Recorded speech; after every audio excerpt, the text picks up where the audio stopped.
Hey, fellow freaksters, it's Tim from the Moratorium. Just here to remind you that if you enjoy what you hear, please like, share, and subscribe, then rinse and repeat. We're just a couple of small-town nerds trying to make sweet geek love to your ear holes, and we could use your support. Check out our website for movie reviews, links to social media, merch, movies, and more. You can find us at themoratorium.com. Now that that's out of the way, on with the shenanigans. Welcome to the Yarn Wall, a mini moratorium. I'm your host, Tim Kornman. On this episode, Jason and I take a long, drunken dive into the depths of IMDb.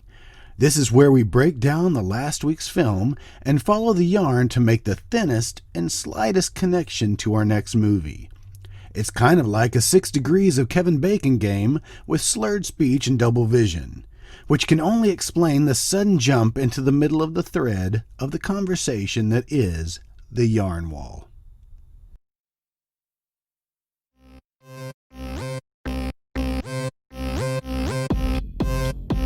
Prison looks kind of fun. Vias Vigo!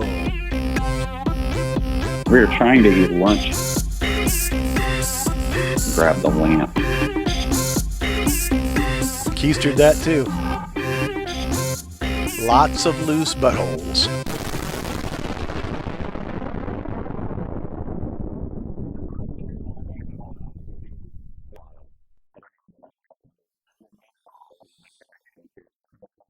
I made a huge detailed list. Wow.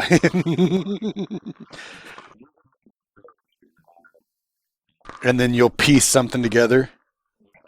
I went down so many rabbit holes this week just because I wanted to make it interesting.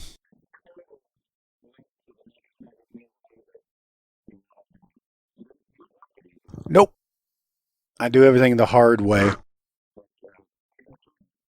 I'm like a raggedy man. Is that what you're saying?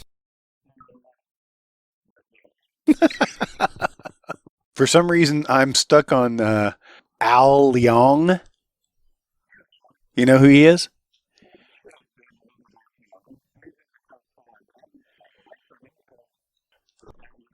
No. I just happened upon him because I was looking up all sorts of weird shit.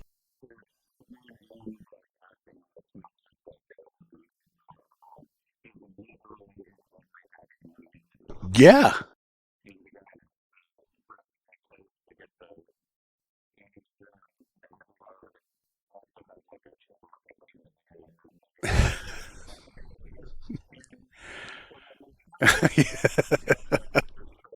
Maybe. Just to let our audience know who Al Leong is, he played Genghis Khan in Bill and Ted's. Is Genghis? Oh man, I like Genghis Khan. Yeah. It looks like you can kick out his leg, he falls over.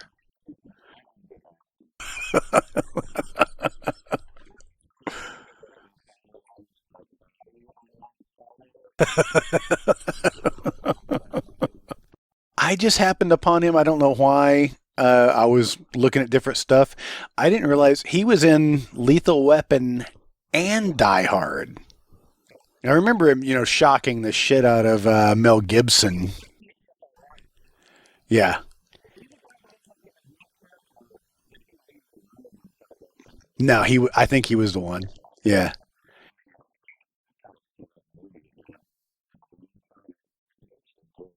Okay, so he was in Lethal Weapon 1, but he was also in Lethal Weapon 4 as a different character. Have you known him to look any different than he is? Yep. Nope. Nope. So, very interesting. Al Leong.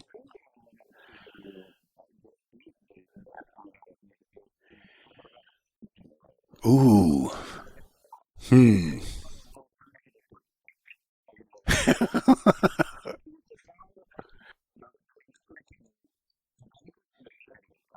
Mm-hmm. He was in Beverly Hills Cop 3, which I hated. You know, it was just horrible, right? It ended up in a amusement park. John Landis directed it. Don't know. Exactly.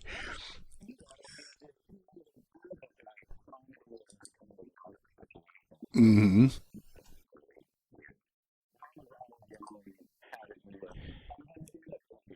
Probably because I was looking at Rennie Harlan, his career. How did I get to him? I have no idea. Yeah, yeah, I think so.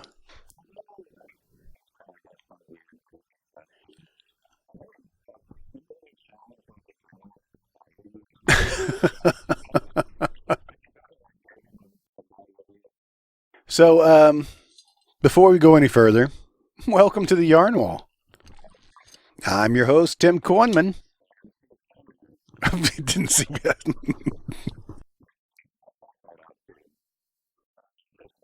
All right.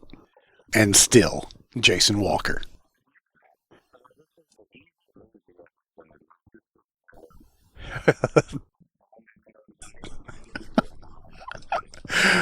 Oh, man.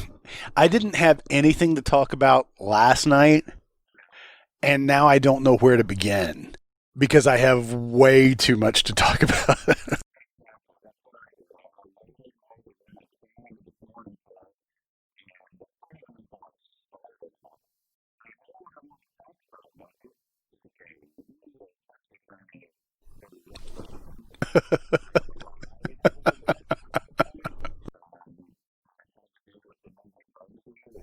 Oh, Warren Beatty? Oh. Why is that tab open?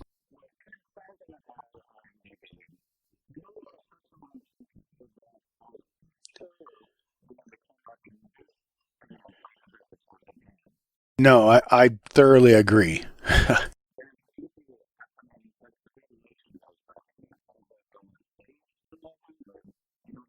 Hmm. Well, because I want to mention several people today, too, that I really want to go in depth on. I started writing down their names, but they're kind of in my yarn. This podcast will never end if I go down every avenue I want.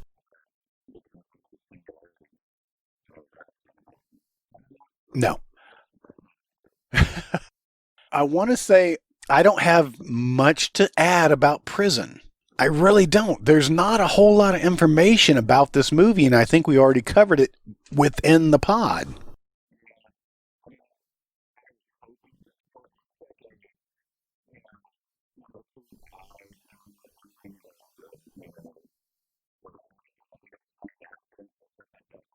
No, no, not.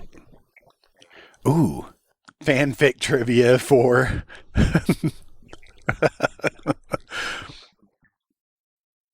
Yeah. Lane Smith was what? Yeah. Oh, no, no, no. Lane Smith died. I'm sorry. Yeah, Lane Smith died in 2005 from ALS, Lou Gehrig's disease. Yeah.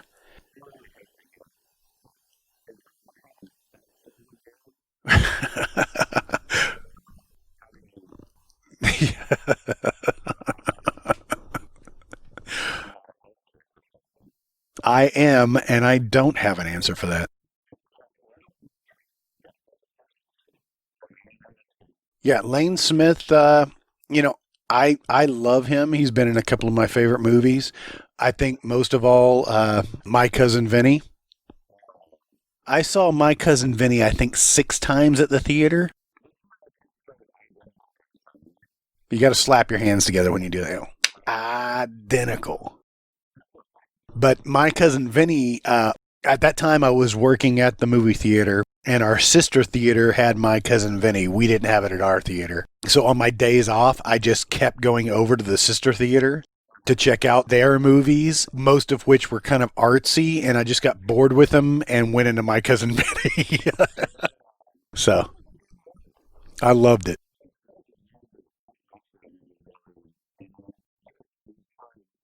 Mm-hmm. Well, not Karate Kid or anything?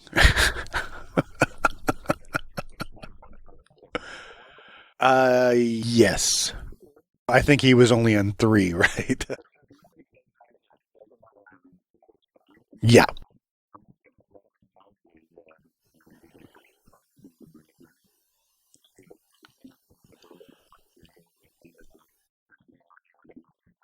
Mm-hmm.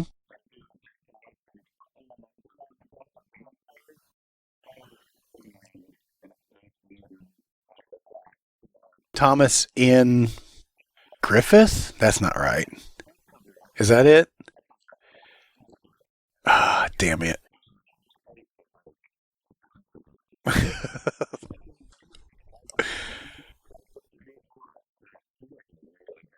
Martin Cove said, make his knuckles bleed.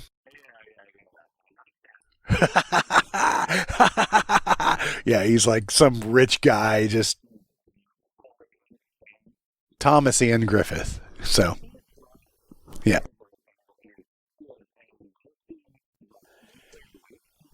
Yes, something like that.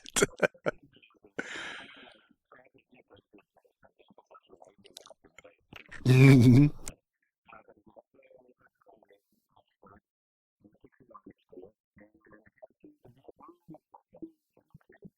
Mm-hmm.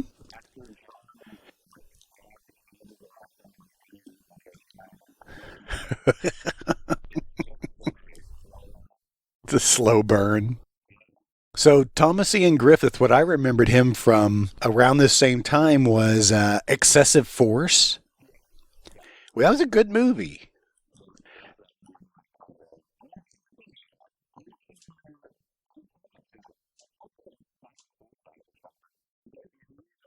Burt Young, Lance Henriksen, James Earl Jones, Tony Todd. I'm like, holy shit. Yeah. But he also wrote Excessive Force. I'm like, yeah, interesting.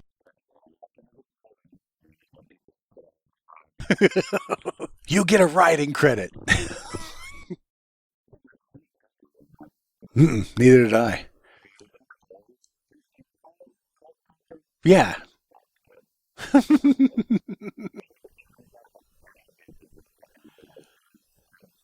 You think he's a weirdo?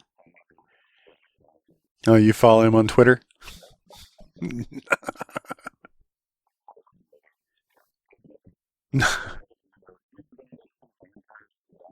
Mm-hmm.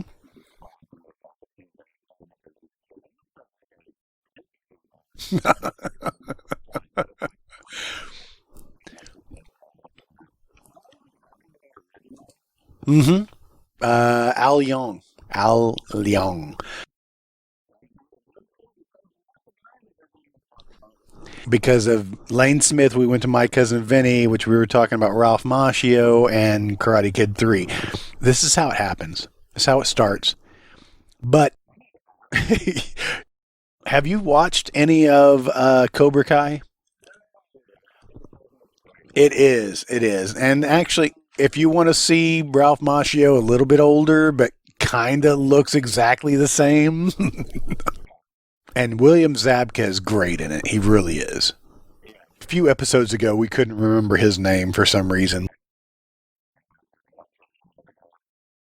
We are losing a lot of people, though. Sir Ian Holm is now passed. Ian Holm?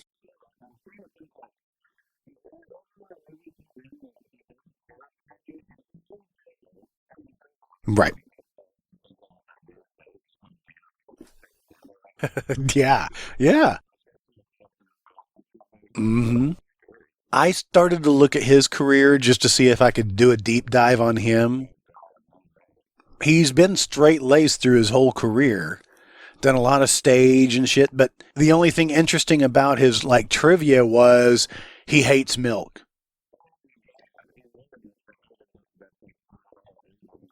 Exactly, and that's what it pointed out. Yeah, I think so. It said that he regurgitated a lot of milk, and that. So I think so.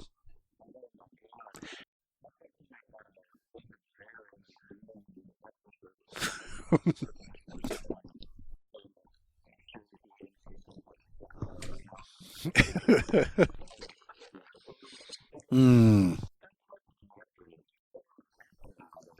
mm, unless you go back over to Italy.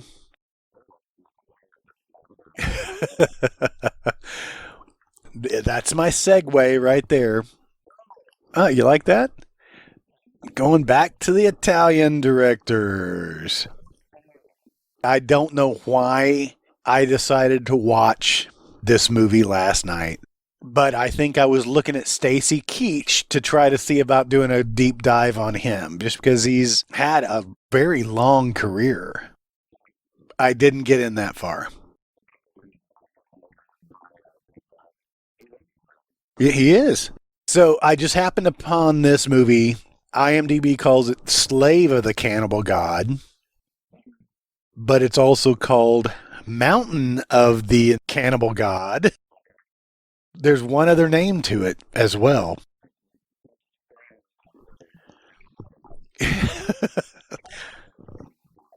Stacy Keach was in this 1978 Slave of the Cannibal God, directed by Sergio Martino. And this was right around the time when there were a lot of cannibal movies. I think Cannibal Holocaust was 80, so this predates that. But Sergio Martino also did Screamers. I saw that box at the video store all the time. I never watched it. And I don't know why. I mean, on the cover, it's just a skinned human guy, just right, nothing else.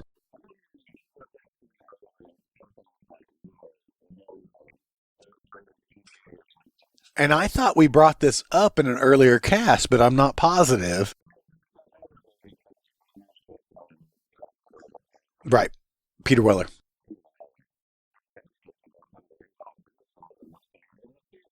But this one is like a humanoids from the deep. Yes.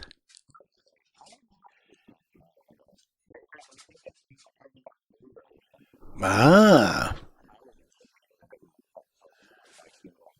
Hmm. It's also titled Island of the Fishmen. We're like, holy crap.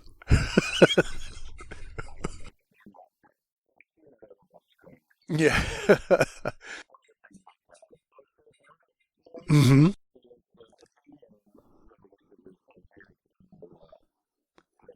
Oh, yeah, it does.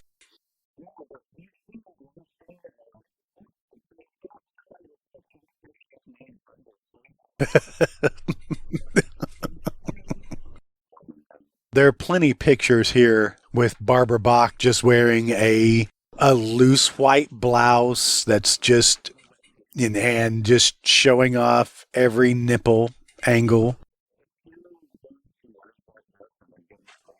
Oh, here's the other title, which is called Something Waits in the Dark.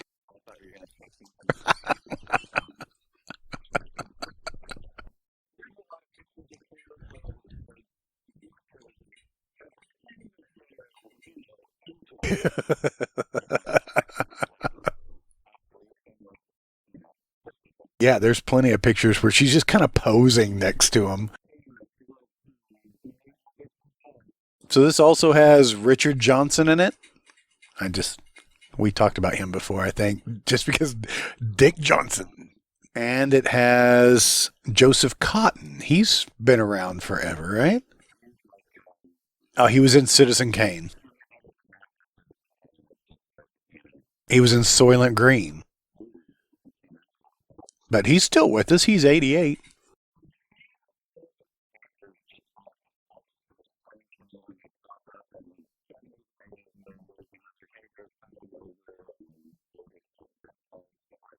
Hmm.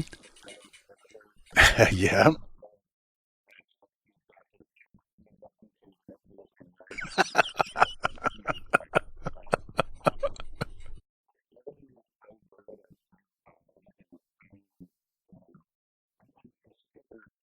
Not on purpose. So Sergio Martino also did one that I want to check out sometime called Torso. Carnal Violence. I guess so. A string of appalling lust murders shocks the University of Perugia as a sadistic killer strangles to death beautiful college girls with a red and black scarf. Dun dun dun.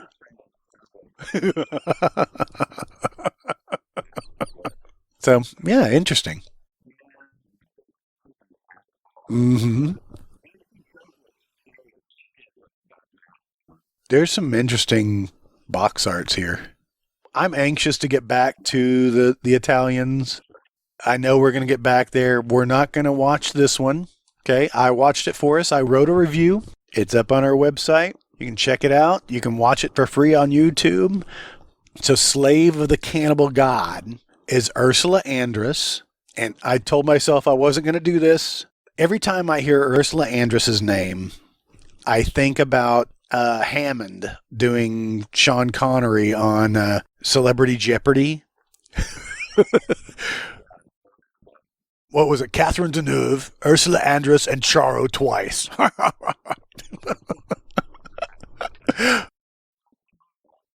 Which makes me laugh. But Ursula Andress, she was a Bond girl. She was in Dr. No, and she was also in Casino Royale. She was all over the place. And this one, she was in her mid 40s when this came out. They did the same type of thing. She wore loose fitting clothing throughout. In the movie, she's trying to find her husband who is missing in New Guinea. She gets Stacy Keach to help her. Could be. He's pretty young in this. I mean, he's in his early 30s. These cannibal natives are wearing these weird kind of sackcloth masks, and that was pretty creepy. With all of these kind of cannibal movies, it's in for the shock. And the first half of the movie is just the first half of the movie is an adventure, and like there's a big snake eating a monkey. Oh, this is one of the video nasties, by the way. What is there, 77 listed video nasties? Probably because of this scene and something I'm going to mention here in just a minute. But they stayed on this snake eating this monkey for way too long. I had to fast forward it. It was the hardest thing to watch.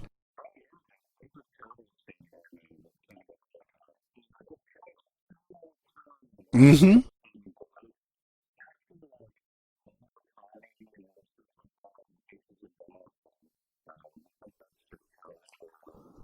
Yeah, it was all the shock. Well, there's a scene that has a hawk fighting a snake.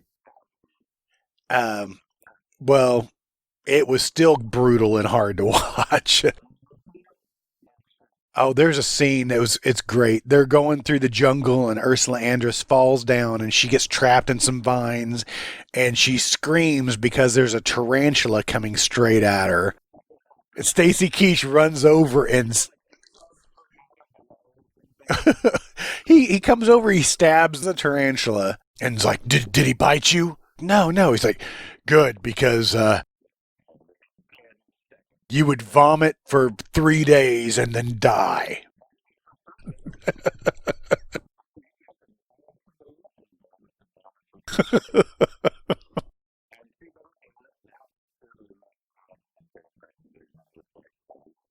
the tribesmen that were helping them get to this mountain. That's where these cannibals are, but they didn't believe still existed, but that's where her husband disappeared, supposedly. So the natives that were helping them, they don't believe in killing creatures, and since Stacy Keach killed this tarantula, they then had to sacrifice another animal to make it all right. They gut an iguana, and I'm pretty sure that was a real iguana. Again, it was just like, it evoked the emotions that they were trying to get it to evoke. Exactly. It wasn't until halfway into the movie you start seeing some more cannibals, and they've been stalking. They've been picking off some of the natives that are helping them. They've been picking them off one by one. And that was kind of interesting. It was cool. They finally kidnap everybody, right? So there's a guy by the name of Manolo and Stacy Keach and Ursula Andress. Those are the three left in this expedition. They all get captured. The head of the cannibals notices Ursula Andress from a picture that he had that I guess he took off of her husband, whom now they believe is an idol because he had a Geiger counter, and for some reason it was embedded in his chest, and it was still going off, and they thought it was his heart or something. They tried to explain it. It was silly. But really what it was is that Ursula Andress didn't care about her husband. He went to find this cache of uranium or plutonium. I think it's uranium. It doesn't matter. They were trying to exploit the natives to get this giant cache of uranium.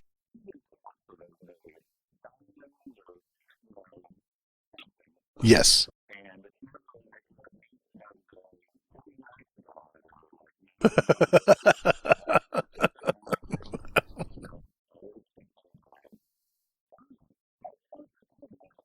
Don't know.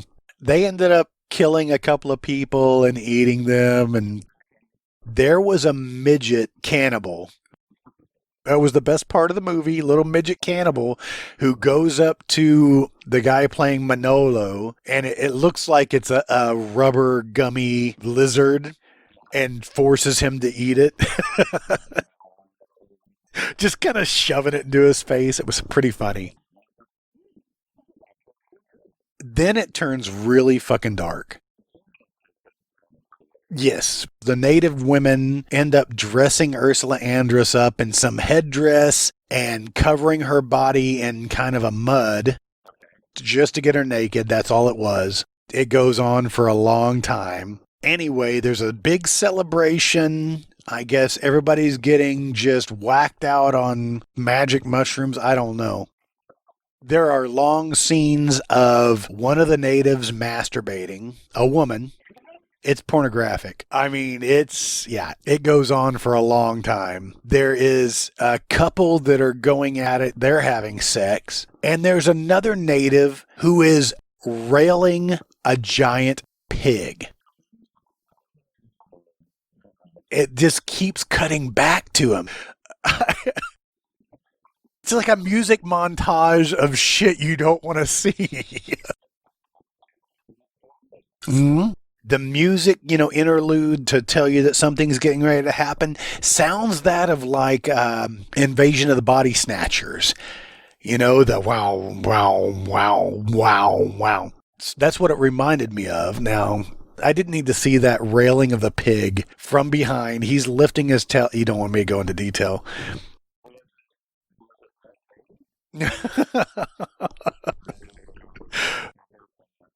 Yeah. Where are you going, city boy? Anyway. So, lots of death, lots of cannibalism. Slave of the cannibal god. Check it out if you must.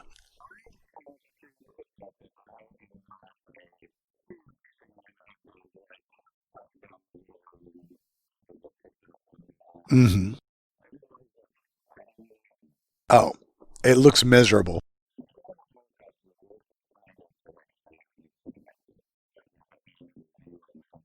Right. I do want to go back to the Sergio Martino. There's several movies that I want to see. I might peruse through a few of these, write up some reviews, and put it on the website. But read my review, you know, or don't. I don't give a shit. Yeah. But I got to this because I wanted to see Stacy Keach, and yeah, a young Stacy Keach.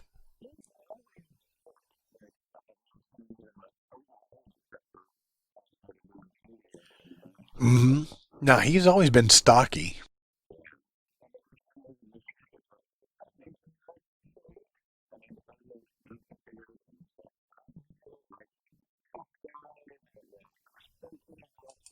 Mm-hmm. And he's been in a ton of shit. Yeah. No.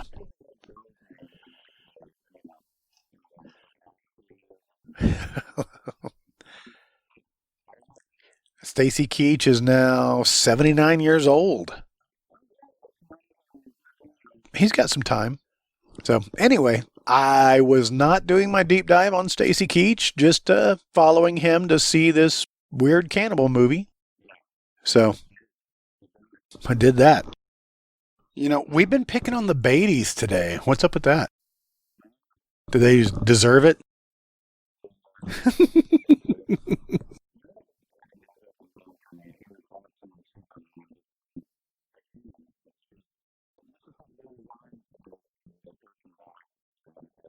Hmm.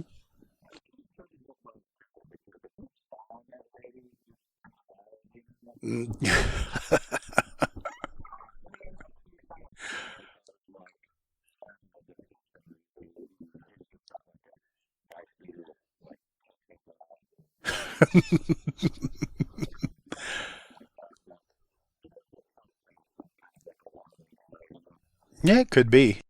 I think I liked him the most in, was it The Toy?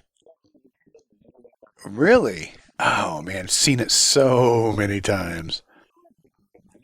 Ooh, that's good. No. Yes, it is. I'm sorry. It is. It sure the fuck is. Guy's name is Scott Schwartz. He looks like Ned Beatty now.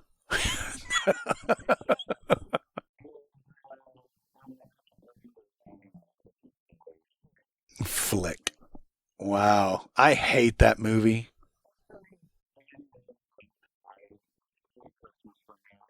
I won't watch it anymore. He was in Raiders of the Living Dead.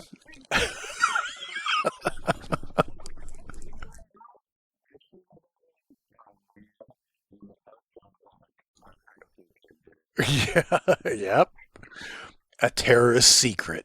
A teenager's revenge. Raiders of the Living Dead. I don't think that means what they think it means. A newspaper reporter hears of strange goings on a remote island. He travels there and finds that a mad scientist lives there and he's creating zombies. That was written by a teenager, too.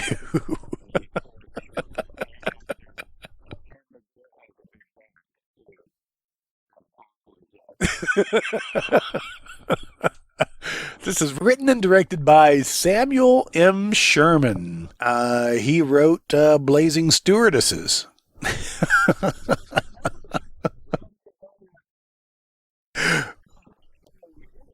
And The Naughty Stewardesses.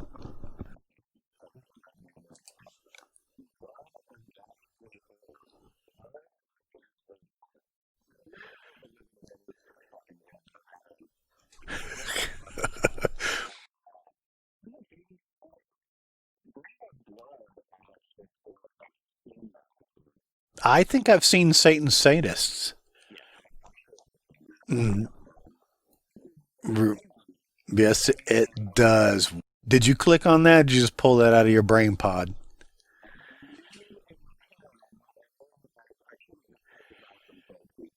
Oh, okay. Yeah, with Final Justice.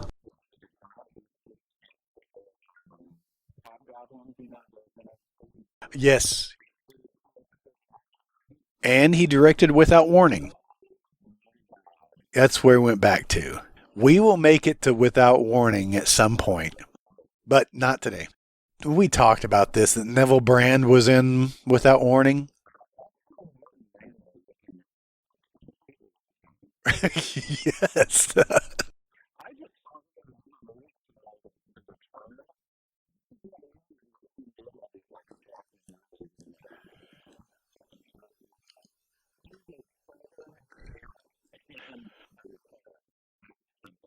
He's Niles Buchanan.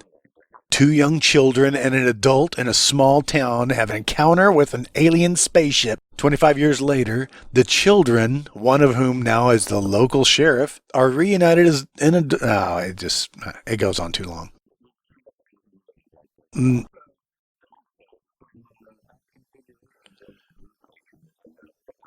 or Neville Brand. But yeah, Martin Landau was in The Being. I want to watch this again. A mutated creature is wreaking havoc in a small town in Idaho. A police chief and government scientists team up to save their rural town from this menace.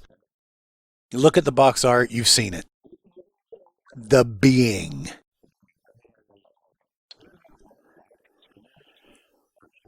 A fish person? I don't know. I don't remember seeing this movie.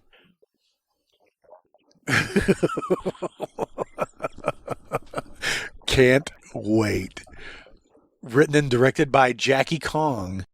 That's a woman. She directed Night Patrol.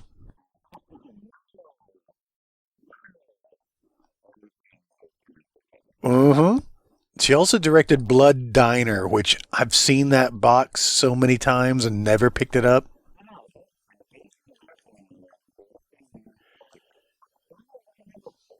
Huh. Oh, yeah. Two brothers are entrusted by their uncle to uphold the ritualistic cannibalism of the ancient cult of Shitar.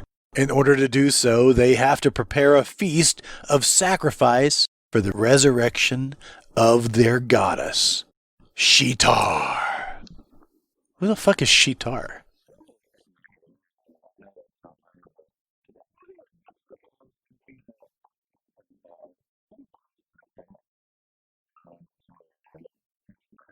It's got a 5.4 stars on IMDb. I mean,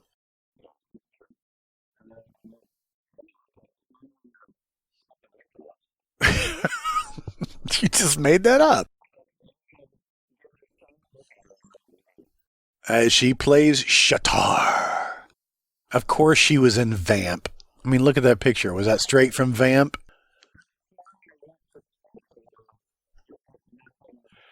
Yeah, good luck.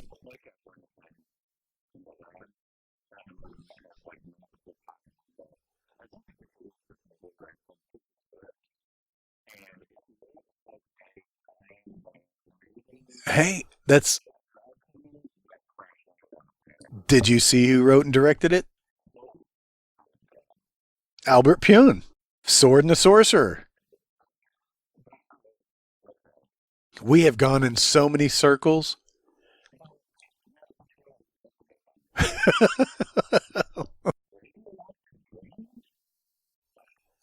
Yeah, we talked about radioactive dreams.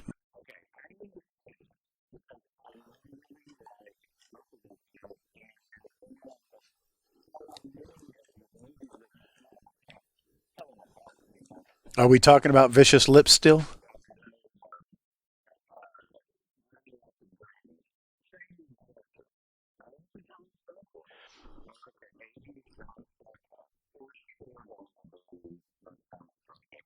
Oh, that would be a lot of fun. Hmm. We talked about this before when we were doing Sword and the Sorcerer, but we didn't go into great detail. I remember it, and we talked about it. I said I wanted to go back and see it. I've got to put it on a watch list. Click, it's on a watch list. So yeah.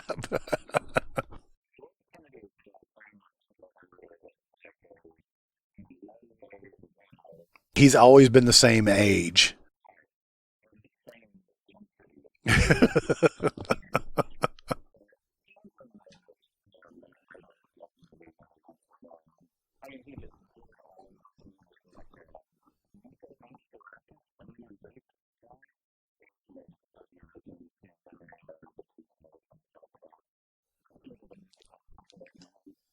Okay.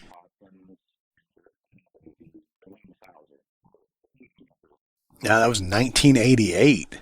Scientists poison the water supply of a small town, turning the residents into fromicidal maniacs who kill, who kill each other and anyone who passes through. This sounds just like Impulse. I talked to you about Impulse. That was with Tim Matheson and Meg Tilly. Yeah, we talked about that because a small earthquake releases some whatever into the water supply that the cows drank and then passed it on to the milk. So anybody drank the milk went freaking nuts. Yeah, this sounds exactly like that.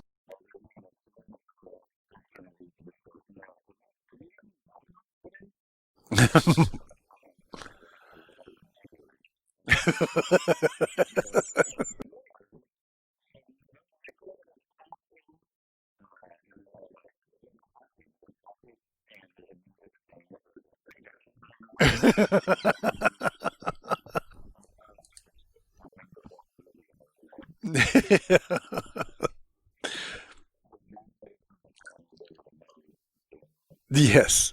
All right, you want to go into your guy now, or do you need me to go first still? That way, when I come back around to my yarn, it's not like me talking for like 45 minutes straight, like I already have. All right. Well, my guy, I just happened upon him because I don't know. I went down some long yarns this morning, but he's been around since 1970. He was in the Bill Cosby Show. He did one episode there. He was uncredited in Vanishing Point, 1971. I'm talking about John Amos. This guy has been around for a long, long time. Exactly. John Amos, he probably was most famous from Good Times. He he's the dad. He also did Sanford and Son. He was in one episode. The Funny Side, which I don't even know what that was. It was another TV series. Yeah, something like that. He was in Sweet Sweetback's Badass Song. Yes. Melvin Van Peebles. Mario was in it as well. He played Sweetback as a kid, I guess. There's a Max Van Peebles too. He's in a few things. He was in, yeah, nothing worthwhile. He was in the casting department for New Jack City, you know. Anyway, John Amos has done a lot of shit. Did an episode of Dick Van Dyke. He was older Kunta Kinte in Roots, the TV series. He was in the Mary Tyler Moore Show. He was Gordon Howard. Gordy Howard. There was a TV series called Future Cop. A veteran patrol officer gets an android for a partner. This had Ernest Borgnine and John Amos. It was only on for 7 episodes. This was 1976. That was a little bit before its time. But and you've already mentioned the Beastmaster, which I love the Beastmaster. Seen it so many damn times.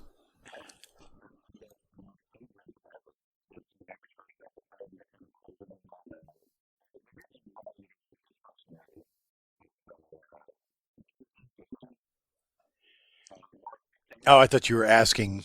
I thought it was part of the joke.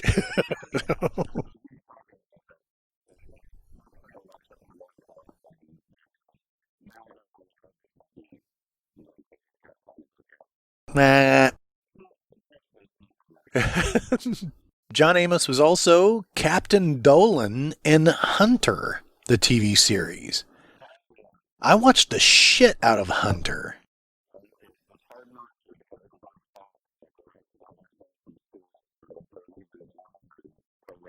Charles Hallahan was the captain in that. Fred Dreyer. I don't know why. I liked him a lot. Yeah, he was pretty gritty. Pretty gritty. His picture on IMDb kind of makes him look like a young Clint Eastwood. Stephanie Cramer played his. I liked her a lot too. Stephanie Cramer was in The Man with Two Brains. Beautiful girl hit by car.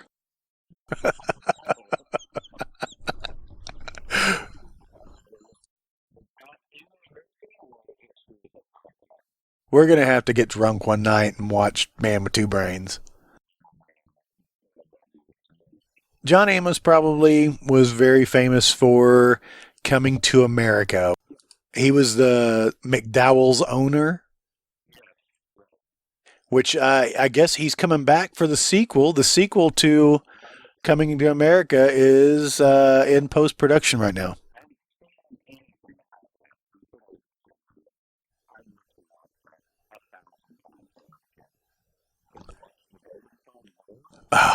Probably. Saw it at the theater and still quote it.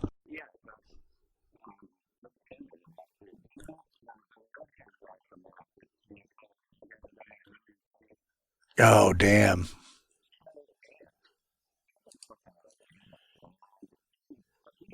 That's okay. Yeah.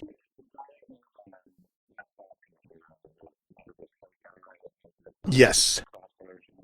So, John Amos was in Ricochet, Die Hard 2. Enjoyed his role in that. He was a bad guy in Die Hard 2, if you remember that. He was the one that made friends with Bruce Willis and basically just setting him up. I just remember him in the back of a truck saying, "Men, we have a situation here," and they changed from the blanks to the real bullets. Yeah.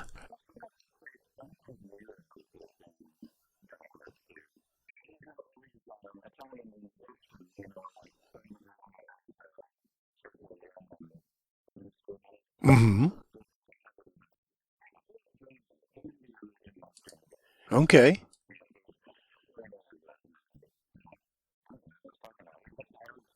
Yeah.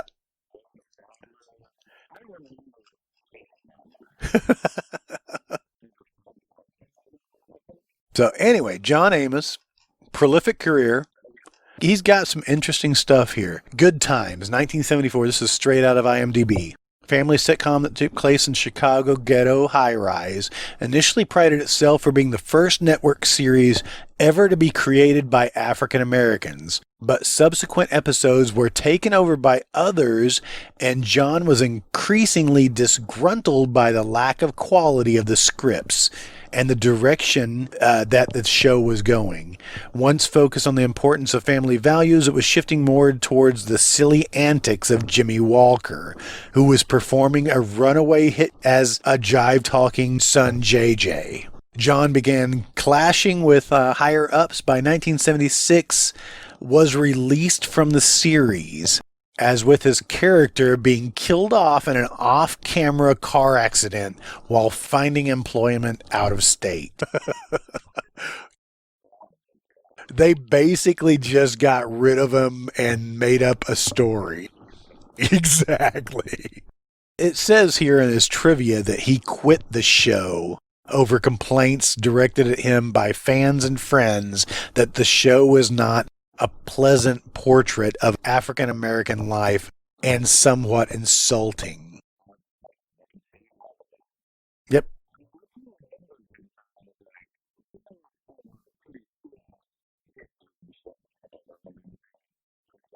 No.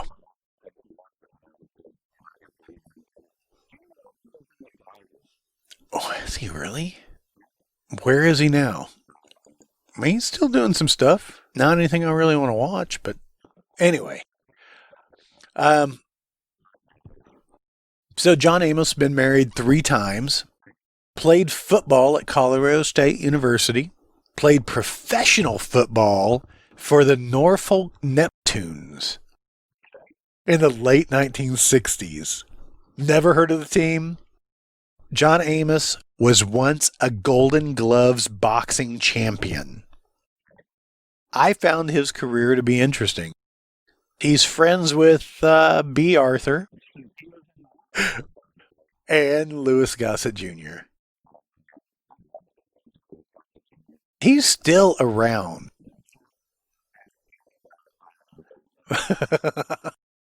I want to ask what it was like to birth Dennis Quaid's child.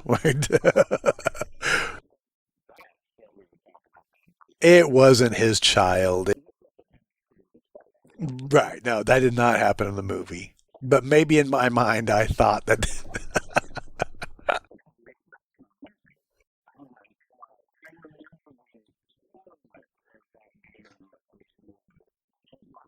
I did. I did.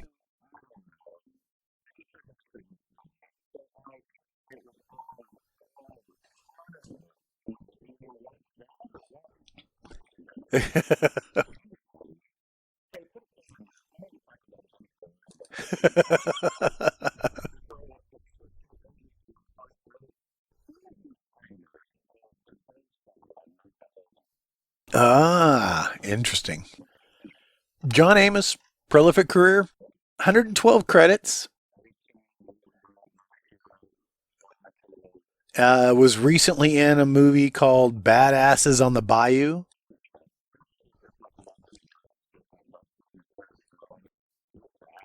If you click on it, it's starring Danny Trejo, and he looks like a Mennonite. But the box art shows him in full camo with a fanny pack. But Badasses in the Bayou had Danny Trejo, Danny Glover, John Amos. Man.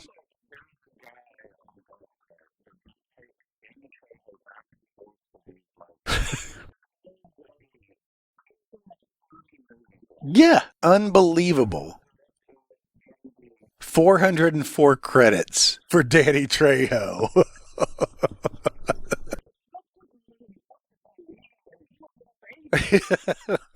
Unfucking believable. Uh-huh. Danny Trejo's 76 now. Mm-hmm. I've heard great things about him. Anyway, that's going to wrap me up for John Amos. Just a solid actor, been around for a long time. Nothing, he doesn't play third fiddle in a chainsaw band.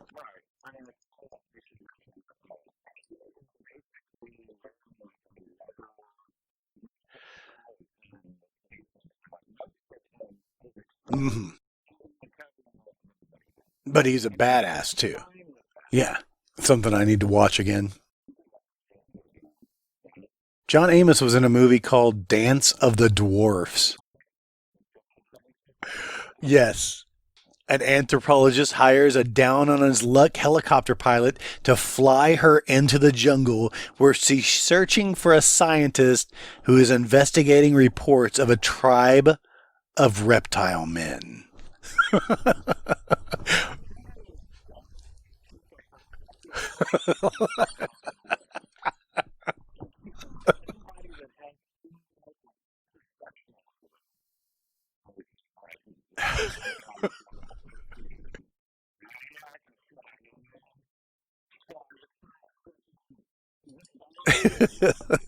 It looks like the helicopter pilot was Peter Fonda.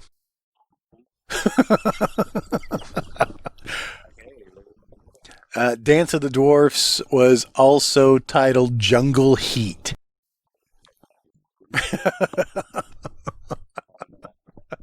Jungle Fever. Wow. All right. Wrapping this up, closing that tab. John Amos, thank you for everything you've given us.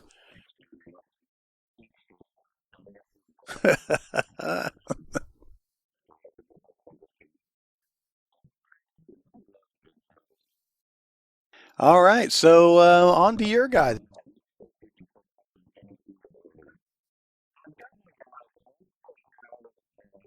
A list of 8 guys that you want to do?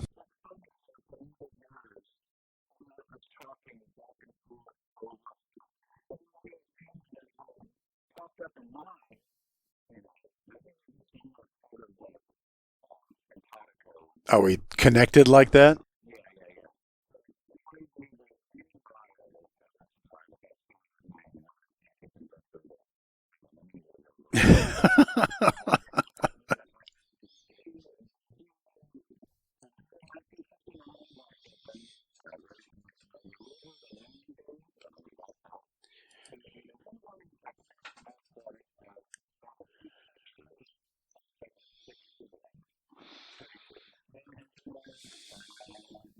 Are you doing John Ritter?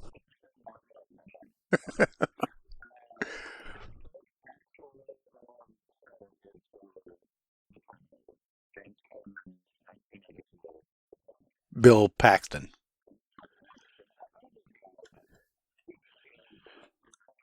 For his clothes?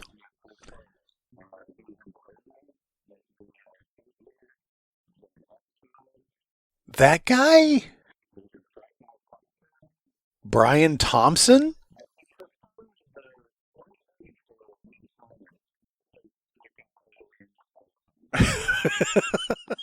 No, this guy, yeah. He's always been a creep. He was the slasher in Cobra.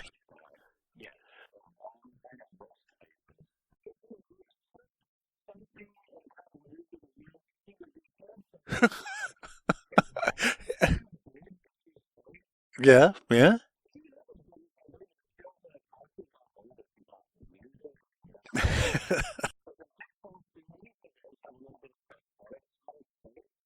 Maybe. Mm-hmm.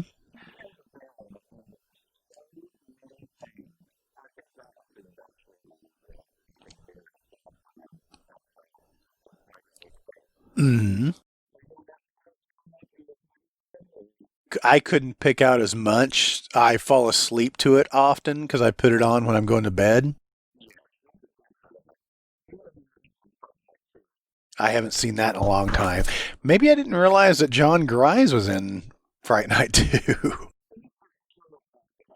We had to have.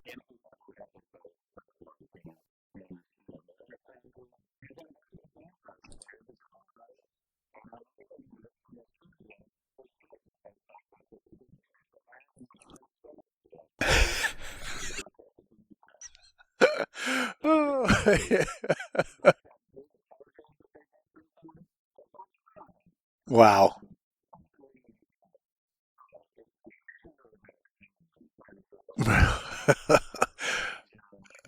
Wow. He was in Nightwish? I've seen this box art so many times. I've never seen the movie. A professor and 4 graduate students journey to a crumbling mansion to investigate paranormal activity and must battle ghosts, aliens, and satanic entities. That's Nightwish. And he's the lead in this movie. Never seen it. It's got Clayton Roner in it. Holy fuck. That's insane. Robert Tessier's in it. Dude. Yeah, you know this box art. Yeah. Wow, that's going on my list.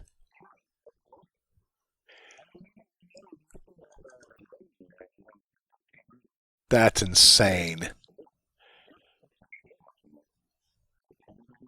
I'm writing it down now. Nightwish.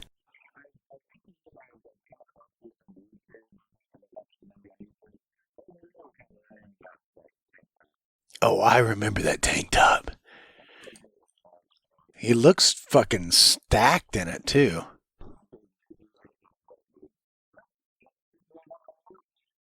His name does not fit his. Yeah, okay. Yeah, yeah.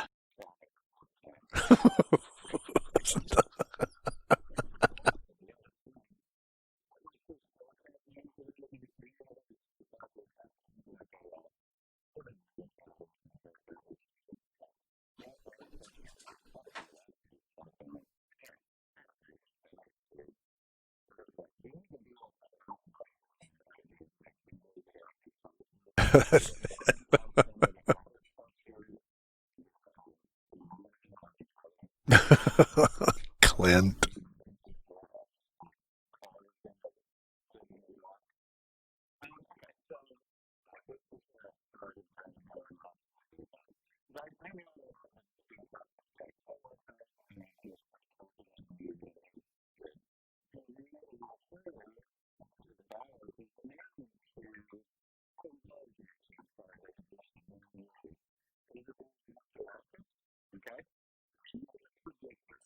Okay.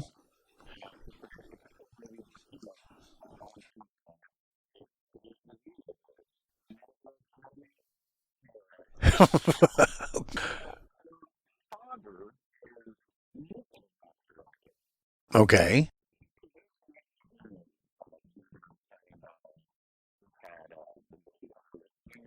Mm-hmm.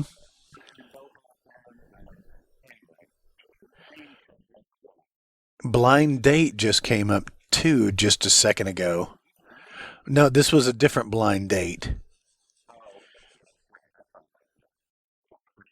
And Joseph Bottoms and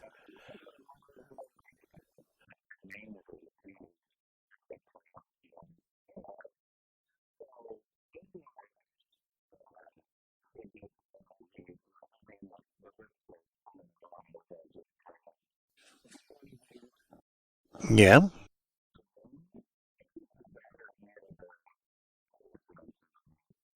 the Wind is Meg Foster and Wings Hauser.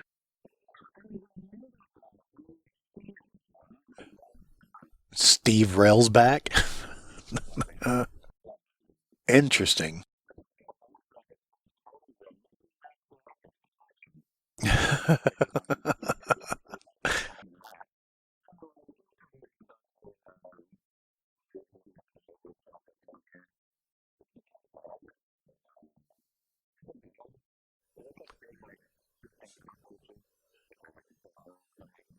Huh, I don't know that one. Hmm. All I could think of was the box art for The Nest, which was a giant cockroach kind of making out with a girl.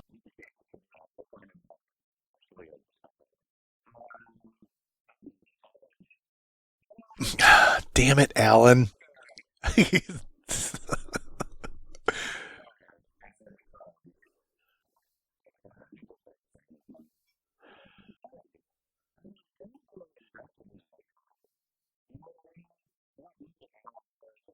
Oh, yeah, that guy. Yeah, yeah. So, what's this in his trivia that says about Brian Thompson? He played the first character killed by the title character in The Terminator, unless you count Bill Paxton. Well, then he's not.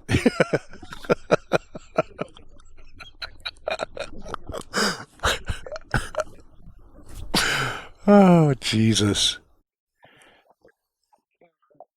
He gathered some bad reputation for his portrayal of Shao Kahn in the unpopular video game sequel, Mortal Kombat Annihilation. Yeah, that was enough.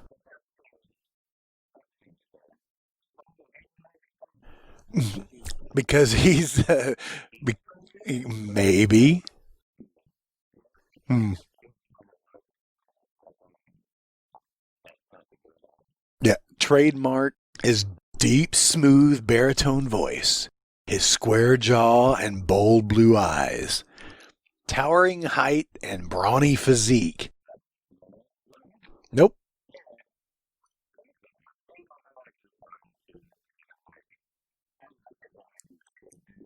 He's 6'3". He's huge. But he's been in how many movies? 104 credits? Man. He was in Alien Nation.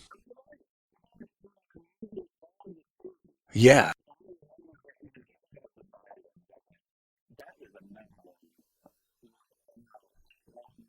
so much.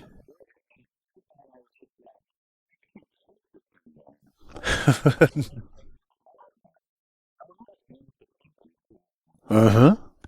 He was in Three Amigos. It says German's other friend was his credit.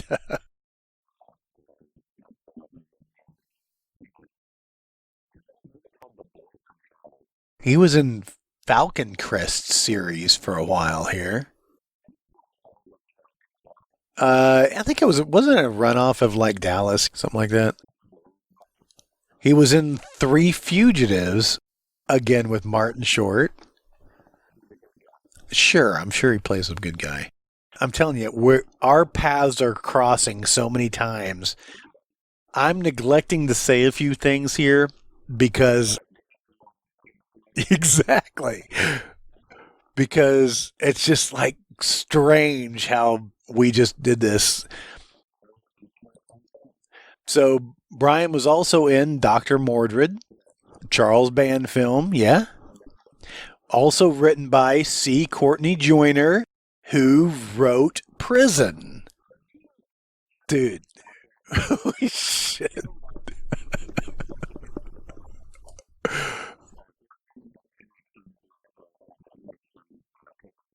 No, they found us out. Yes, we've cracked the matrix.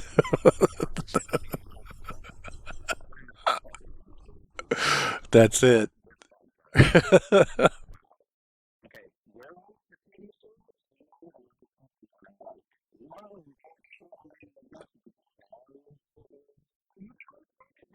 I didn't watch it. For sure, Michael wanted it.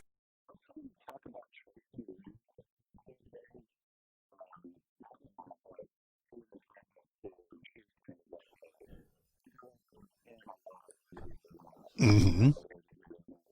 I feel like you glossed over one though. One credit here for Brian that he played Buffalo Bob and Joe Dirt.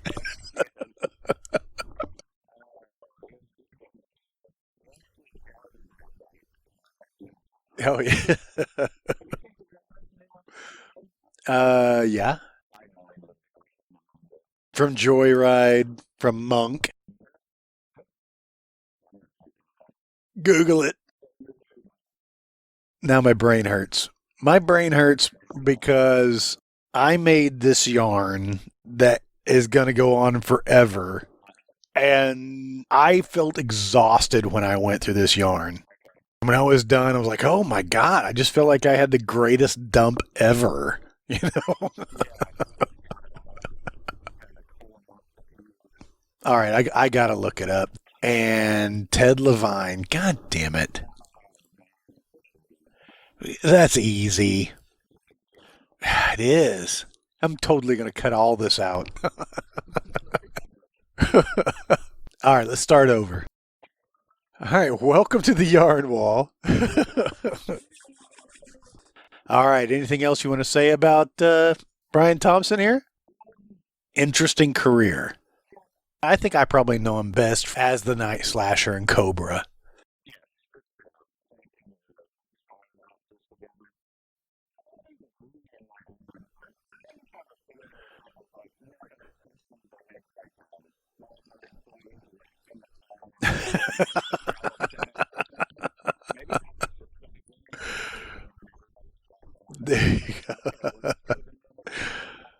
That's hilarious.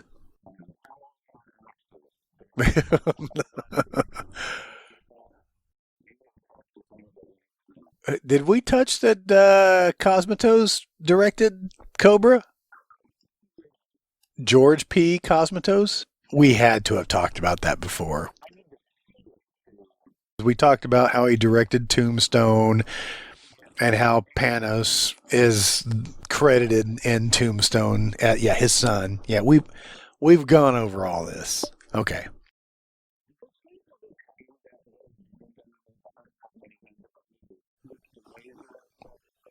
Um, I don't recall. He definitely has that freaking, this is not even a toothpick. That's a freaking match, isn't it? Chewing on a match the entire time. I make fun of this movie so often. I always say, like, you're the trash and I'm the wastebasket or something like that,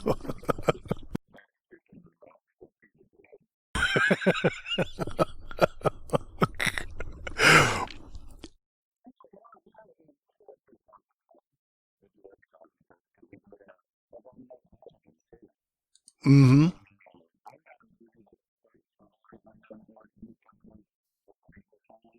Waiting for that clue. Okay. Here is Sylvester Stallone in the back of a pickup with that gun. There's a picture of him with that gun in Cobra. He's also got a couple of grenades. I don't remember him throwing grenades in that movie.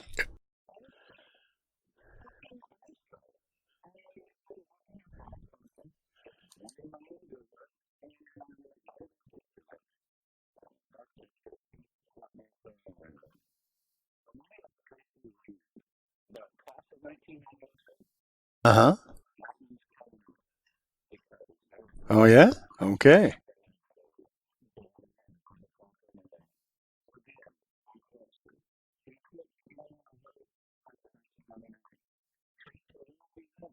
Hmm. Oh, my God. And I see it right here. How did this go overlooked? Table it,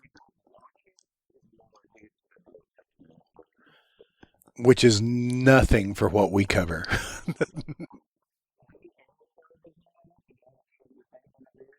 Holy shit. All right. Dropping the mic.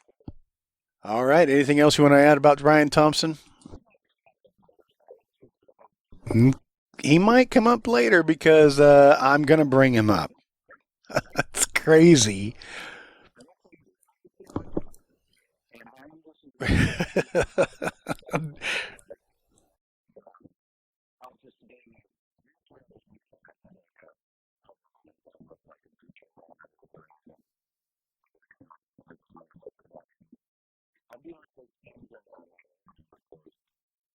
Yeah, but you'll have all the answers.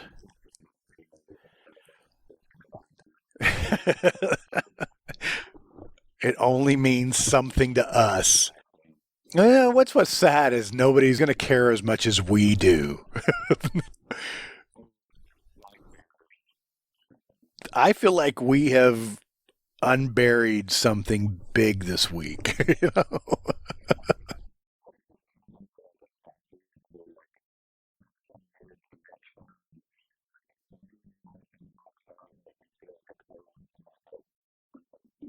I get it. It's cloak and dagger.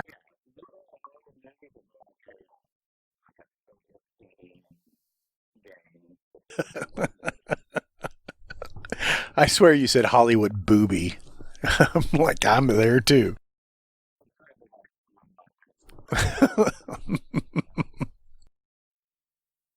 All right. So let's start back at prison. All right. Prison. It had a handful of actors in it. We could go down Viggo Mortensen's career. Like,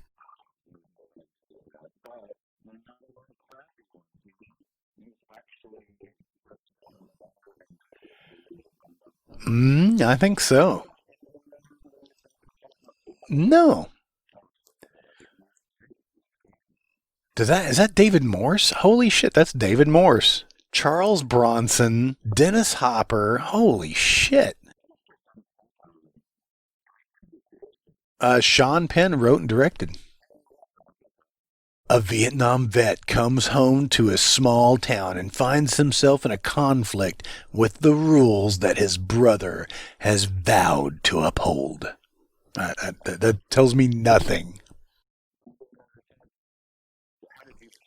No, I think it sucked.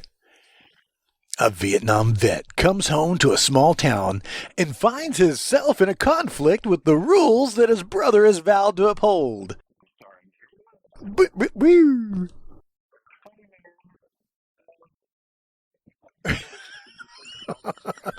Pat Morita. This is Valerie Galino in it, the Indian runner. Valerie Galino from Hot Shots. Yeah, and well, she was in the first one too.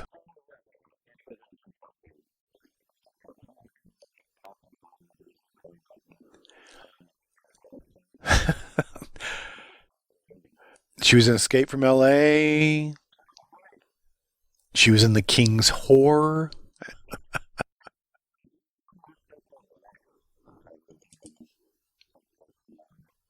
Interesting. Anyway, I don't think I realized that Vigo was in Carlito's Way.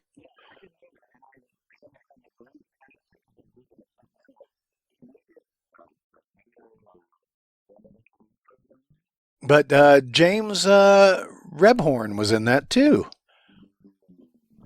James Rebhorn, he was in My Cousin Vinny. He was the specialist who knew about tires and tire markings and stuff. Yeah, that's when, Lane Smith had his identical. I got the clap on that one. Thank you. I started to look at James Rebhorn as a Rebhorn. Rebhorn? Whatever. I started to look at him to make my yarn, and I went down a hole that I didn't come back from.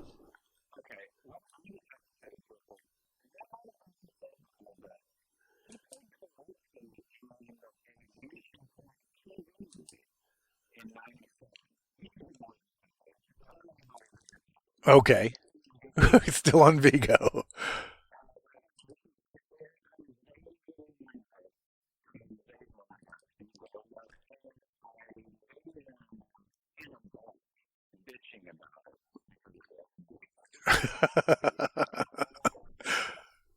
Hmm. Vigo has a lot of interesting shit, but he's still not the person I was following. Who am I following? I was following Lane Smith because I already talked about Lane Smith and My Cousin Vinny. I tried to get that out of the way pretty quick. So we're going from Lane Smith to My Cousin Vinny. My Cousin Vinny, since I was already there with James Rebhorn, whatever the hell. Wait, was Vigo was in Young Guns 2? I did not realize that.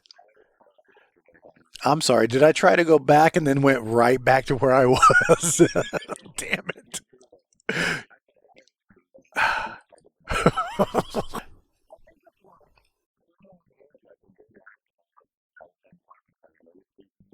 Don't want to let him go. Mm-hmm. And Lane Smith is a good actor.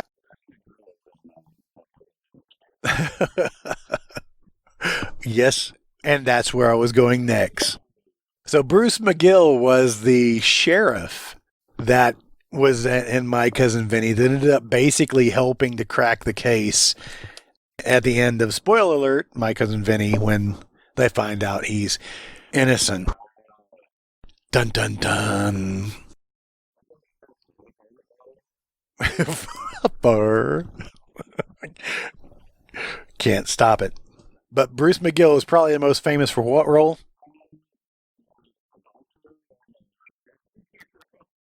That's good.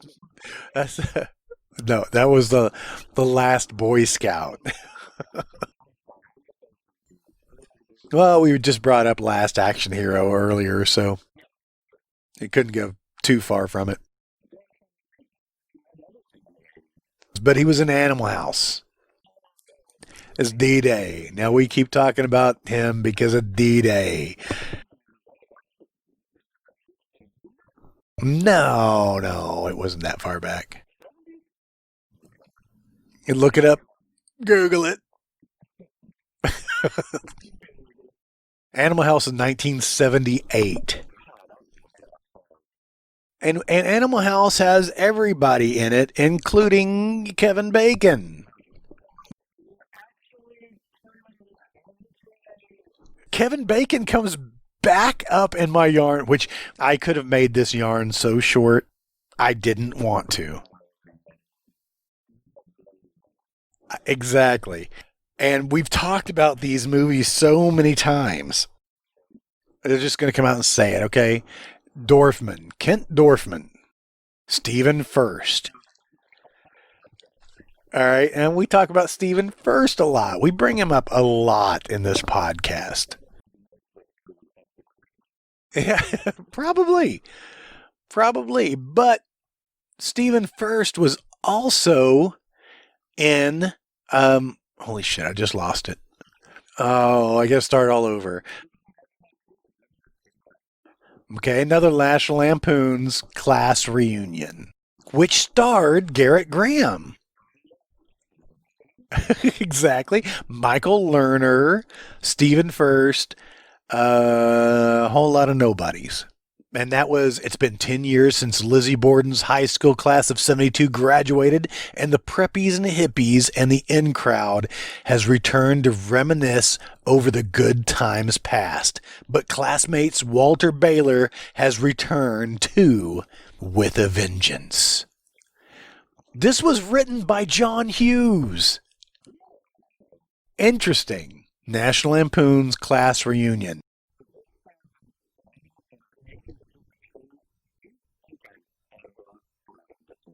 I want to watch it now. It has the unknown comic in it. You see it on the box. He's on the box art.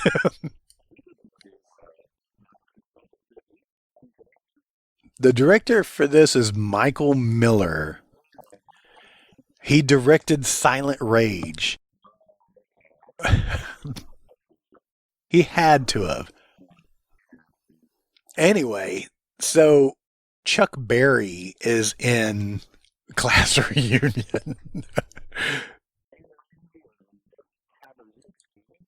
Love Ann Ramsey. Yeah, Class Reunion, written by John Hughes. I didn't have to go here at all. I just went down this trail. Of course, I'm going to go back to She's Having a Baby.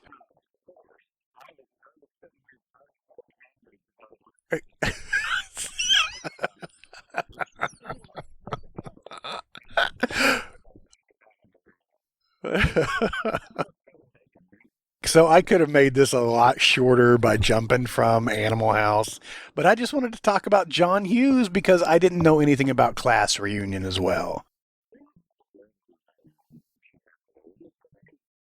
Huh? Just son of a bitch. I just clicked past it. I did. Elizabeth McGovern. She was really cute. She's been in a 68 things. She was in the War of the Worlds TV series just recently. I did not know. I have not seen that. She's been in Downton Abbey. Yep.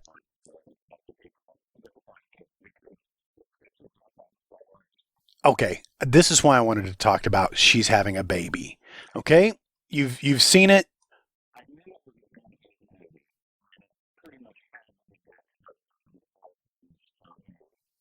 Mm-hmm.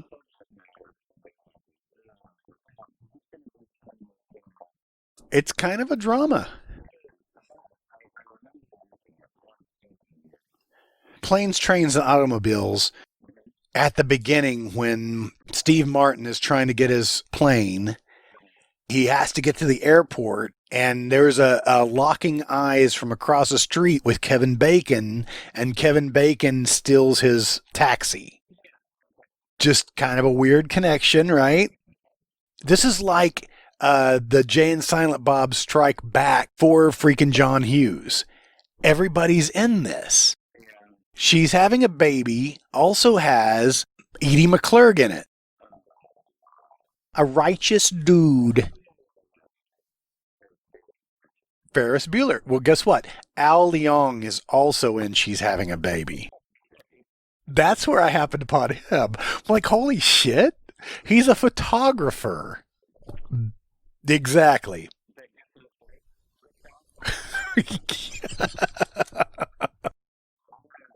It has Kirstie Alley in it. Kirstie Alley, Harry Anderson, Dan Aykroyd is playing Roman from The Great Outdoors, uncredited. So were they watching The Great Outdoors at some point? Exact. That's what I'm saying, because Matthew Broderick is credited for Ferris Bueller, uncredited. Was it playing in a movie in the background? I don't know.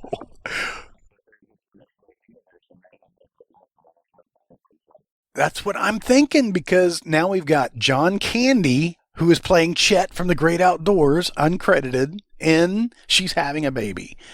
It has to be TV shows, because if you look here, you got Kirstie Alley, Ted Danson, and Woody Harrelson, Amy Irving, Michael Keaton, Magic Johnson, Elias Koteas, Penny Marshall, Bill Murray, Olivia Newton-John, Annie Potts, John Ratzenberger. It's like, it goes on and on.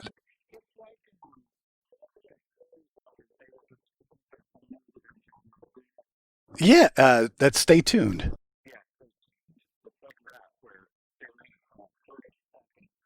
It had to be. Will Wheaton is uncredited.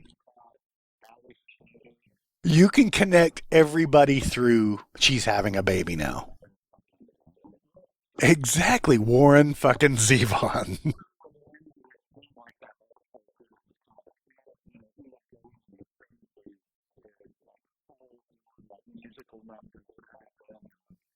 Mm-hmm. Yeah, you're right. Now I want to go back to see this just to catch everybody. Belinda Carlisle is in this. It's nuts. And that's why I wanted to bring this movie up. This is why I made my yarn go all the way around, just so I could go back to She's Having a Baby.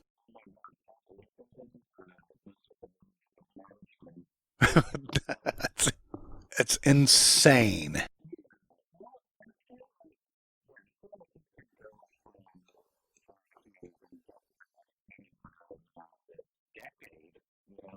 So, She's Having a Baby also has, where is she? Where is she? Where is she? Made the connection. She better be here. Joanna Kearns.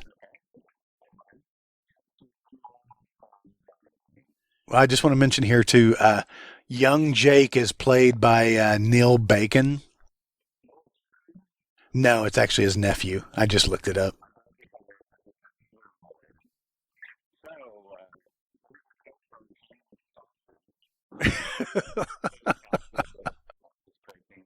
That's good. So somewhere in here is Joanna Kearns. Okay. Yeah, a little bit. So Joanna Kearns, we know her most from Growing Pains, because that show was unbelievably on TV, like, especially when we were getting out of school. Mm-hmm. It was. It was. But Joanna Kearns, she was in, I mean, she goes way back. She was in Rhoda.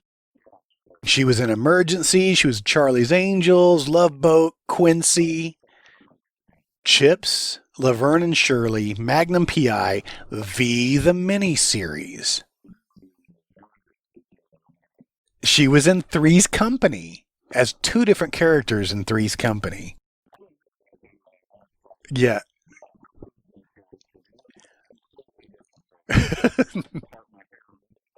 So click on this real quick. 1976, Joanna Kearns was in the movie called Ape.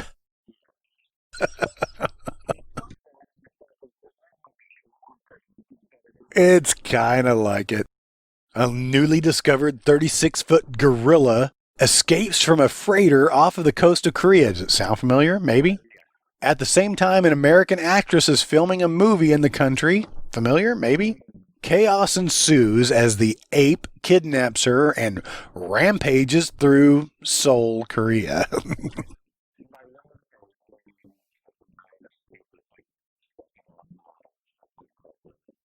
Look at the first picture.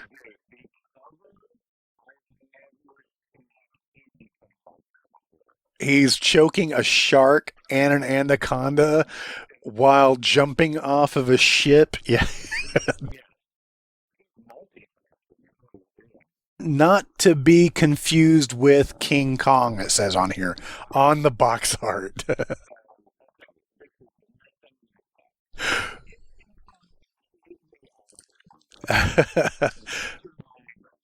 Well, look at the first photo of Ape. It's King Kong flipping you off.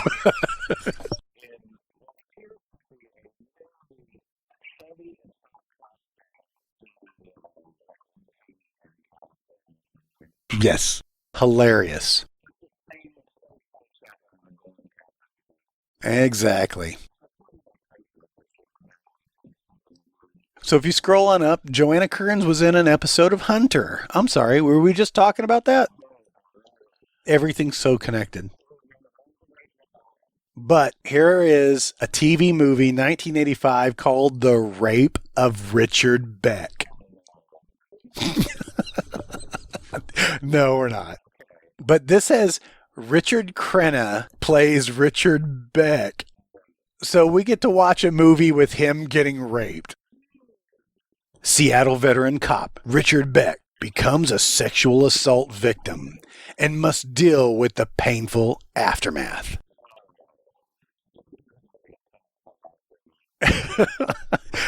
I'm not laughing at rape. I'm laughing at the fact I never wanted to see Richard Crenna getting raped.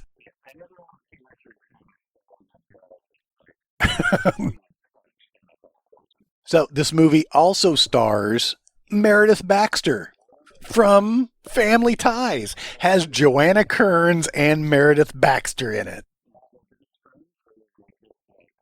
They could have. I don't know. I haven't seen the movie. Don't want to see the movie.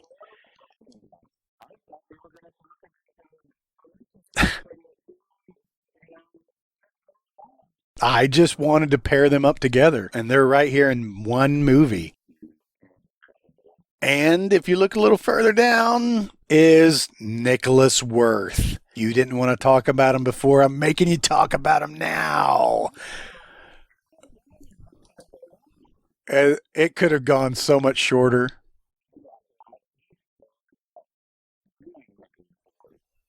I did you? Uh, he is so beefy, so much face.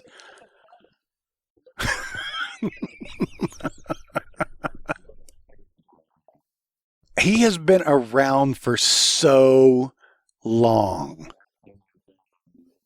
Swamp Thing.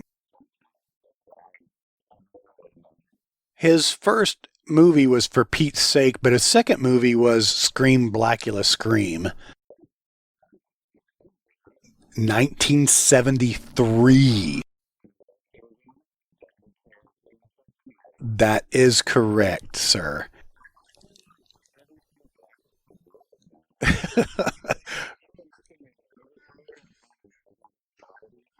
Uh-huh. Oh, I'm not done yet.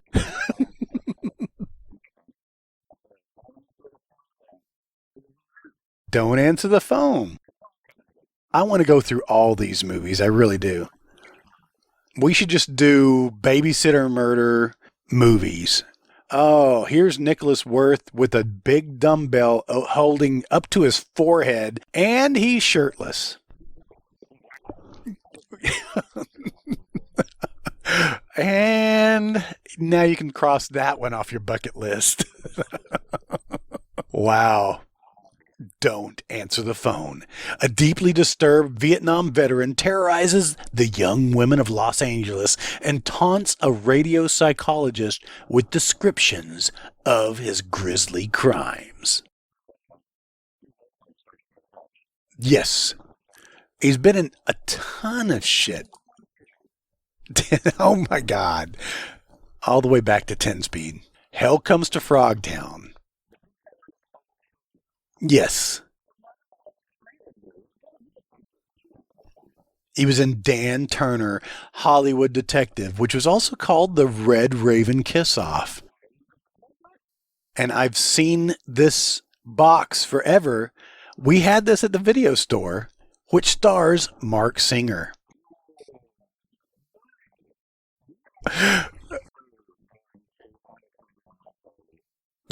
That's all a conspiracy.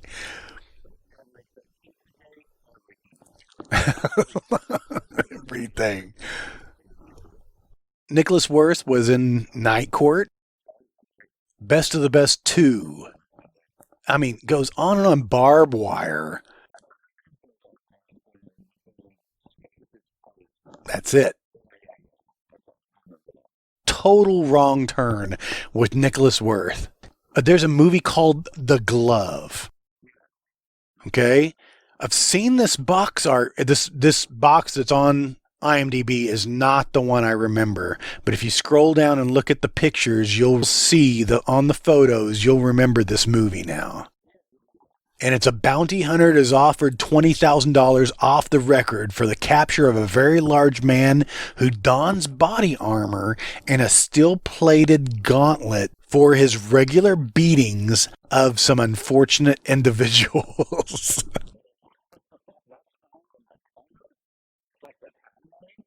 No, no, but I just remember this glove, and it has John Saxon in it.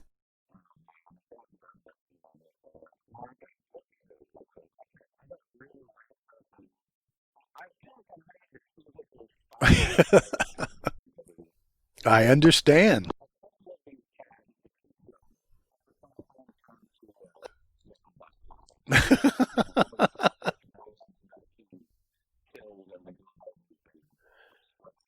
Awesome. The Glove is way down here, 1979, right after WKRP. Yeah. That box that they show on IMDb is not the one we saw at the video store. Yeah.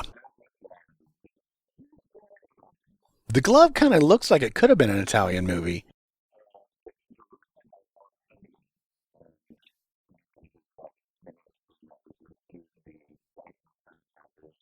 Awesome.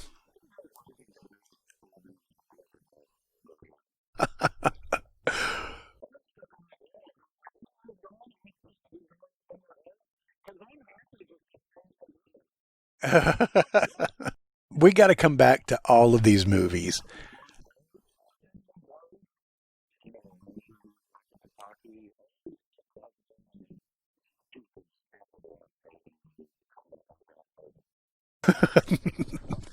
Nicholas Worth was in a movie called Star Force in the year 2000. Have you? Don't tell me we were all over this because no, it has Vernon Wells in it. I see. I wanted to do maybe a deep dive on Vernon Wells. He may come back up. He may come back up. But Vernon Wells, probably most notably, Weird Science. Right, Inner Space. Yeah. Besides the obvious Mad Max 2. Right, the Road Warrior. Exactly. And Commando, he played Bennett, which he really looked so out of shape going up against Arnold Schwarzenegger.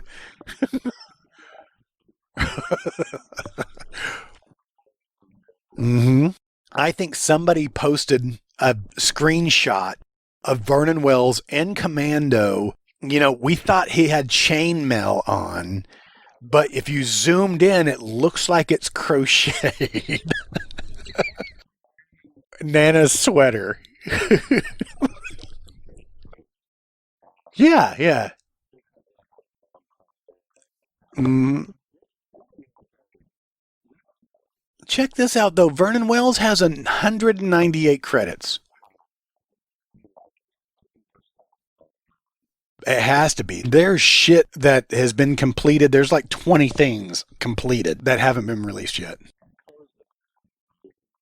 Yeah, you can close the glove.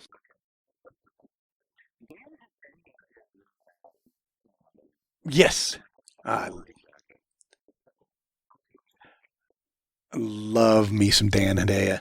But Vernon Wells in Weird Science as the head biker or Lord General, I think he's listed as here. I didn't know either. Yeah, Michael Berryman. Oh, I'm sorry, from Hills Have Eyes. I'm sorry, we were just talking about that. Bill Paxton, which comes up in everything we talk about anyway.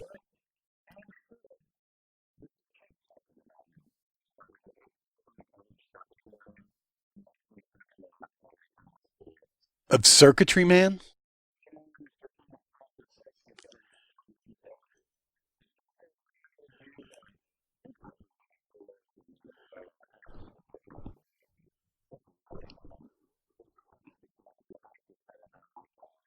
I was just looking at Judy Aronson, who was one of the girls in Weird Science. She was in Friday the 13th, the final chapter. Did you? Yeah, yeah. Very interesting. That was her first movie. She was in The Powers of Matthew Starr and Simon before that.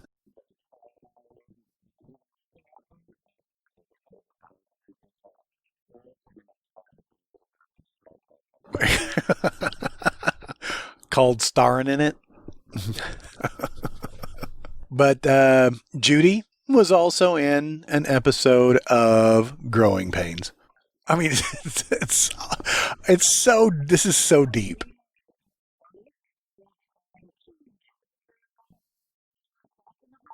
Well, no, this was a sidebar from Nicholas Worth. Was in Star Force with Vernon Wells. Vernon Wells was in Weird Science. Weird Science had Bill Paxton, of course. Bill Paxton was in Stripes. We've talked about this before. All right. Dennis Quaid was an extra in the graduation ceremony. I think we brought this up before. In Stripes. Donald Gibb was a bouncer in the mud wrestling bar. Uncredited. Ogre.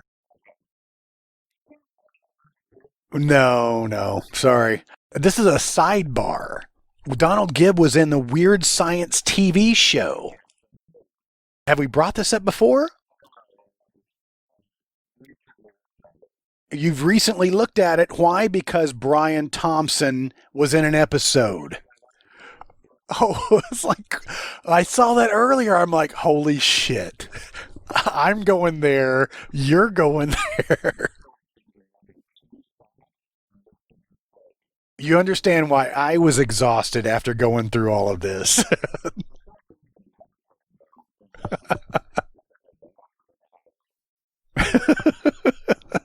So let's get down to it. Let me go ahead and finish this. Back it up to Nicholas Worth. Nicholas Worth was in Dark Man. All right, do we need to talk about Dark Man? I feel like we've talked about it before. Dark Man's well known.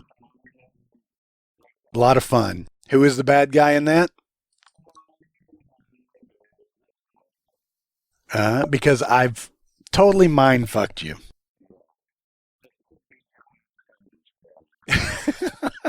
Might be. No, Larry Drake. He played Durant. Uh huh.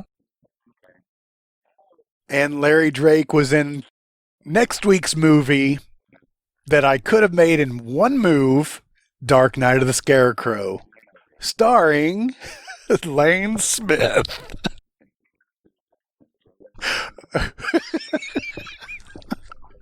The unknown comic. And Stephen First.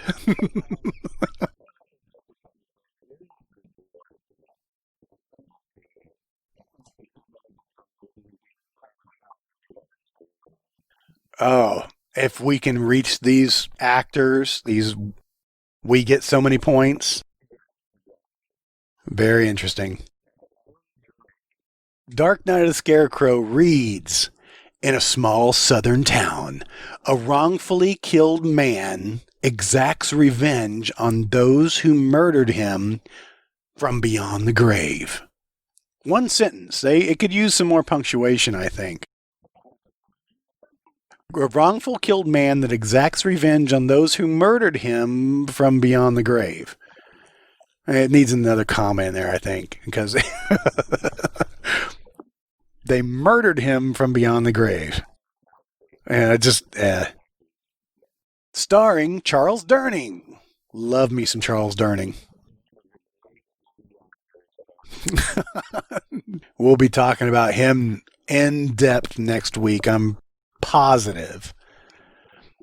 No, he's dead.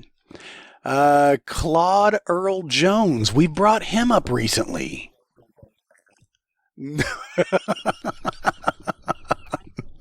No. This guy was born in Tulsa, Oklahoma, 1933. Claude Earl Jones. Known for Bride of the Reanimator, Police Story. Not James Earl Jones's dad.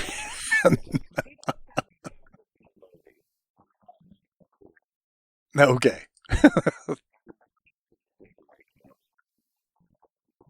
Is that where it is? That where we just talked about him? Okay. I knew it was something just recently. So Lane Smith, Tanya Crow plays the little girl, Mary Lee Williams.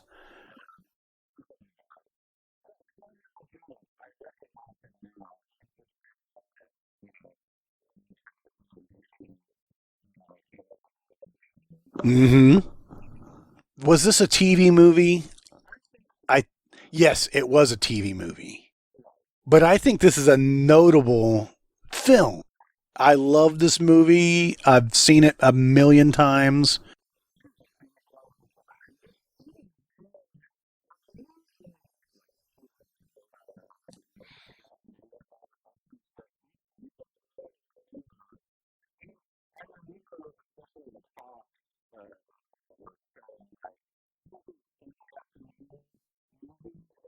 Mm-hmm.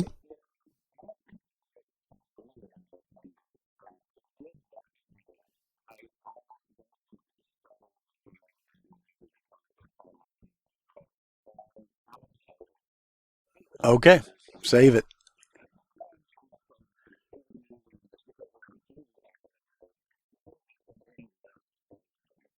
Right.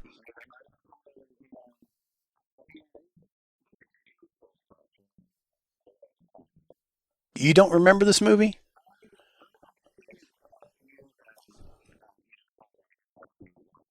Oh, okay. But you don't remember watching it as a kid? Mhm.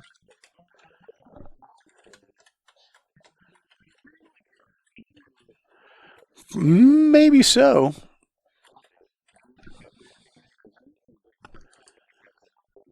I don't remember.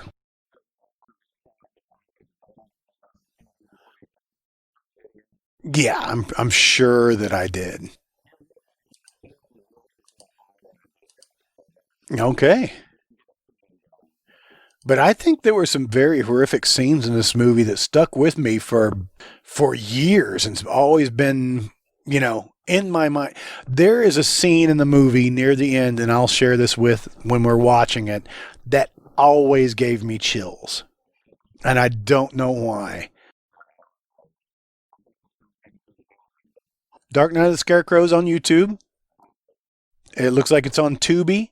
It looks like there's the one on Tubi is 130 an hour and 36. The one that's on YouTube is an hour and 31. But I did read in some of the trivia that there was an alternate version, which there's a 2-second insert. I don't think that 2 seconds is going to really. Oh, and I know that the scene that it's saying here. No, not even.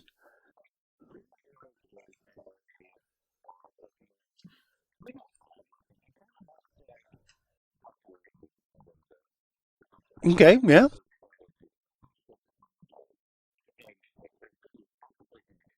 But I wonder if, it's just a coincidence that Larry's from Tulsa, Oklahoma, and so is Claude Earl Jones. Uh,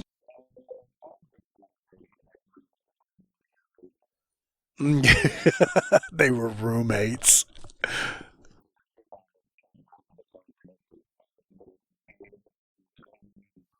You again. Wah, wah, wah. All right. So I know this was a very lengthy yarn wall, and that's because it was too easy. I wanted to make it a little longer. I didn't mean to go as far as I did.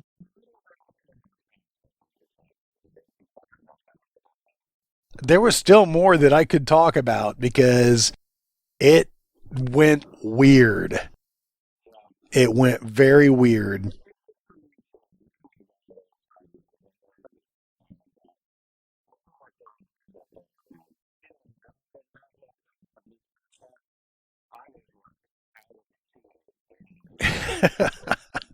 Just drifting. Caught our wind. Yep. You knew we were going to watch this movie at one point. You knew from last week when we saw Lane Smith's. Maybe. Oh, yeah. We were going to get here. So, all right. It's going to be fun. Probably so. All right. Do you have anything else to add for Prison? Do you remember when we watched Prison? That was seems like so long ago.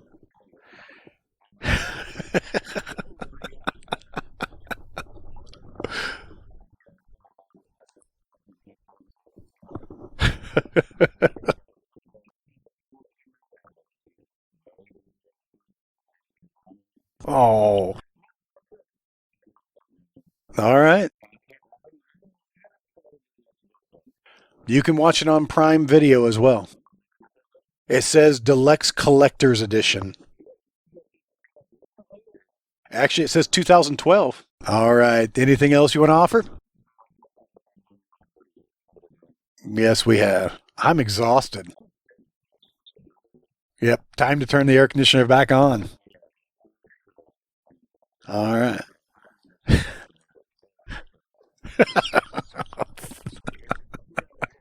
All right. Signing off. Bye bye.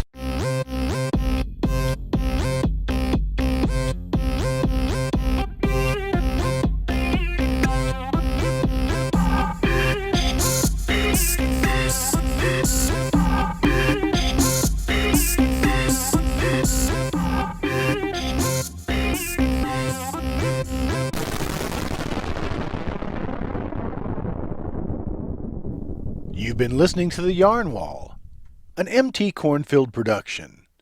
Tune in next week for the 1981 classic TV horror flick, Dark Night of the Scarecrow. You can watch it for free on YouTube, or you can catch it on Amazon Prime. Check out our website for everything Moratorium, including movie links, movie reviews, merch, and more. Again, please like, share, and subscribe, then rinse and repeat. We appreciate your support. If you have any movie suggestions, or just want to tell us how much we really suck, you can contact us at moviemoratorium@gmail.com. Thanks for listening, and long live VHS.